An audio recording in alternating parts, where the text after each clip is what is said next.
세계는 지금 그야말로 재테크의 암흑기. 국가마다 금리는 1%대 최저치를 기록하고 있고 일본은 심지어 마이너스 대출 도입까지 검토 중입니다. 우리도 별반 다르지 않습니다. 기준금리가 연 2%대 아래로 뚝 떨어지면서 은행 예금 적금 금리는 그야말로 밑바닥. 서민을 위한 재정 저축마저도 은행마다 1% 이상 내리는 상황입니다. 부동산 시장 또한 꽁꽁 얼어붙었습니다. 올해 초 주택가격 상승률은 0.04%. 주택 거래량도 1년 새 30%나 크게 줄었습니다. 이렇게 경기 불황이 장기화되다 보니 단기 부동자금이 사상 처음으로 930조 원을 돌파했습니다. 또한 거래소 코스닥의 불안감, 부동산 시장의 불안감이 팽배하면서 일부 사람들이 비상장 주식의 새로운 투자처로서 대안을 받고 있는 건 사실입니다. 그래서일까? 최근 공모주 주식에 눈을 돌리는 사람들이 늘고 있습니다. 위험 부담은 있지만 잘만 하면 고수익을 올릴 수 있다는 장외 주식 투자입니다. 충분한 그 기업에 대한 정보를 파악하신 후에 본인이 정말 잘 아는 기업에 대해서 투자하신다면 좋은 현 저금리 상태에서 좋은 투자처가 될 수 있다고 봅니다. 실제로 얼마 전 한 법무부 검사장이 장외 주식에 투자해 126억 원의 수익을 챙기면서 대박을 꿈꾸는 사람들에게 매력적인 투자처로 주목받고 있는데요. 과연 누구나 성공할 수 있을까요?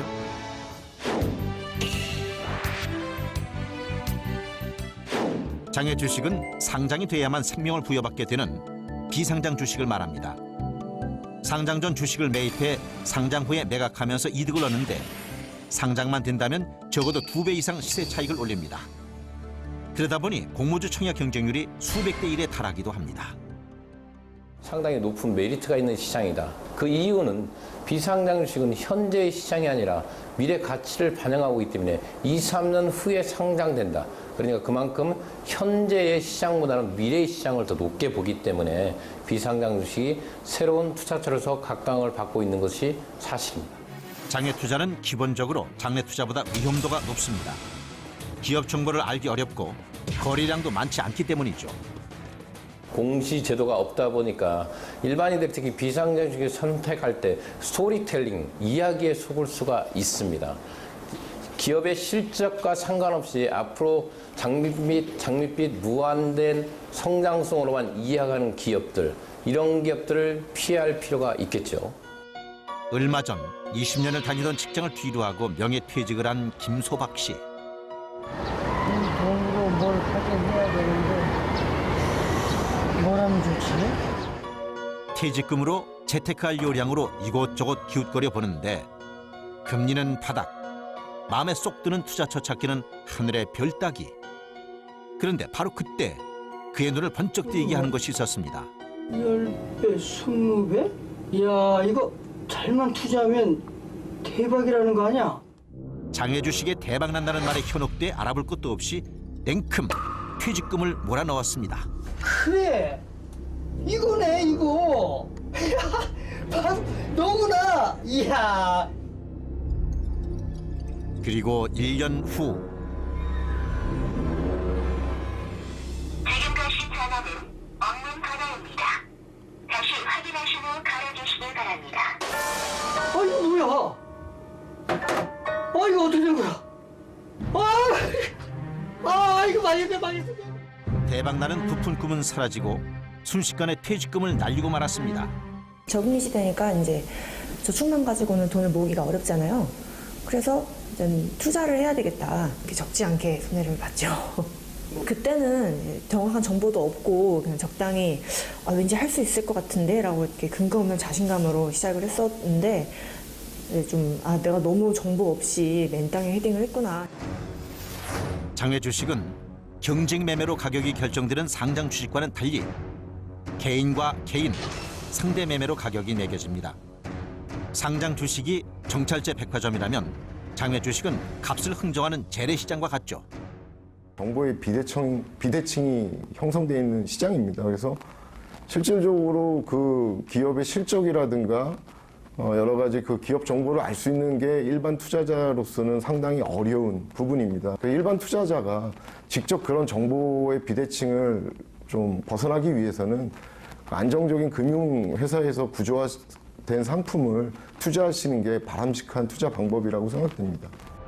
비상장 회사들에 대한 정확한 통계나 자료는 거의 없다고 봐도 무방합니다. 따라서 문제가 생겼을 때는 구제 수단이 없어 휴지 조각이 될 수 있습니다.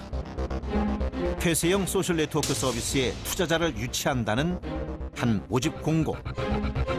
최신 정보 기술과 해외 선진 투자 기법을 내세워 그럴싸한 사업인 것처럼 포장해 7천억 원을 끌어모았습니다. 또 엔터테인먼트 사업이나 부동산 개발에 투자한다는 명목으로 돈을 모은 경우도 있습니다. 전형적인 스토리텔링 투자 사기극인데요. 이런 사기 사건들은 공통적으로 확실한 수익 보장을 주장하며 고수익 미끼를 던집니다.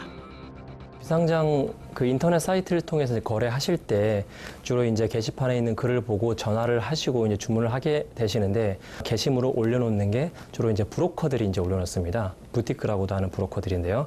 이 사람들은 실제 가격보다 높게 팔고 싸게 사면서 중간에 차익을 취하는 경우가 많습니다.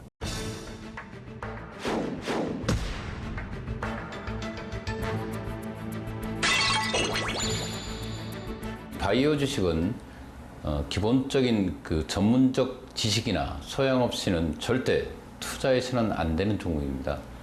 일반인들에게는 스토리텔링으로 먼저 앞서가는, 즉 이야기로서 투자자를 이끄는 경향이 있습니다. 그러나 그 회사의 정확한 성장성, 또 연구의 결과, 연구가 미치는 영향 등 이런 전문적 영역 분야이기 때문에 반드시 전문가의 조언을 받고 투자에 임해야 되겠습니다. 기업을 직접 방문하지 않고 회사 정보를 알기는 결코 쉽지 않습니다. 하지만 투자에 성공하려면 재무제표 확인은 그야말로 필수입니다. CNK 인터내셔널이 결국 상장 폐지됩니다. 자신의 회사 주가를 조작해서 수십억 원 상당의 부당이득을 챙긴 혐의로 CCS그룹 유홍모 회장을 구속했다고 밝혔습니다. 여기에 회사의 기술력은 확실한지 또 오너의 도덕성은 올바른지 꾸준히 살피는 것이 실패를 막는 지름길입니다. 비상장 주식의 가장 큰 리스크 중에 하나인 오너 리스크입니다. 오너가 갑자기 유고사항이 발생하거나 오너의 개인적인 비리로 인하여 상장이 못 가는 경우도 있기 때문에 오너에 대한 리스크 분석, 이것 또한 철저히 분석할 필요가 있겠습니다. 서울중앙지검은 해외 원정 도박을 한 혐의로 화장품 제조업체 네이처 리퍼블릭 정운호 대표를 구속했습니다. 네이처 리퍼블릭은 2015년 6월 장외시장에 등장해 2달 만에 최고점 15만 원을 돌파했는데요. 하지만 대표이사 구속으로 결국 7만 8천 원에 마감하면서 투자자들의 발목을 잡았습니다. 큰 수익만큼 늘 위험성이 도사리고 있는 장외 주식. 그렇다면 가치는 없는 것일까요? 현재 장외시장 규모는 약 10조 원으로 추정. 분명한 것은 비상장 주식시장이 보이지 않게 한국 경제를 움직이고 있다는 사실입니다.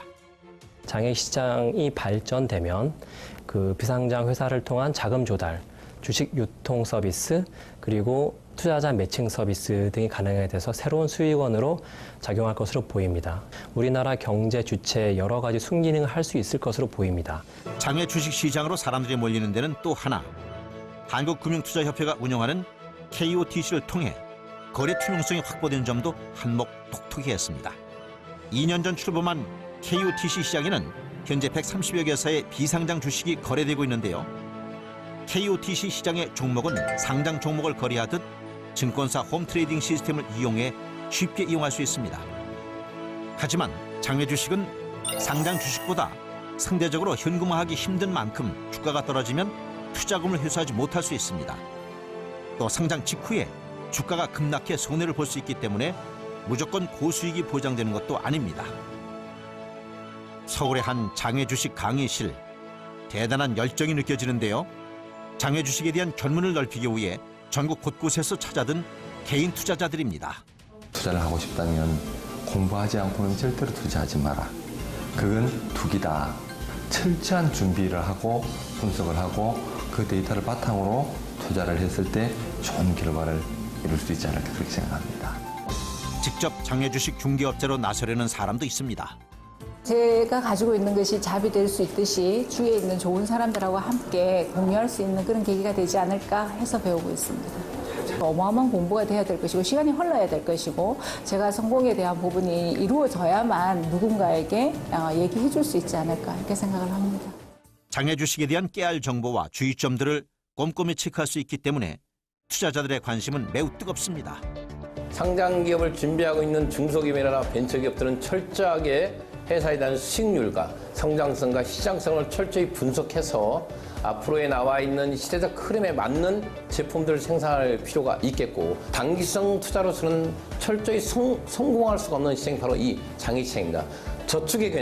저축의 개념으로 장애축을 하는 사람이 성공할 수 있다. 이 두 가지가 맞물리면서 상장이라는 씨앗을 잉태하게 되고 또한 상호간의 시너지효과를 도출하게 되는 것입니다. 오랜 경기 불황으로 갈 곳을 잃은 수많은 투자자들. 쪽박이 아닌 성공을 위해선 비상장 주식의 안정성과 성장성, 수익성을 아는 예리한 눈부터 가져야 한다는 사실 잊지 말아야겠습니다.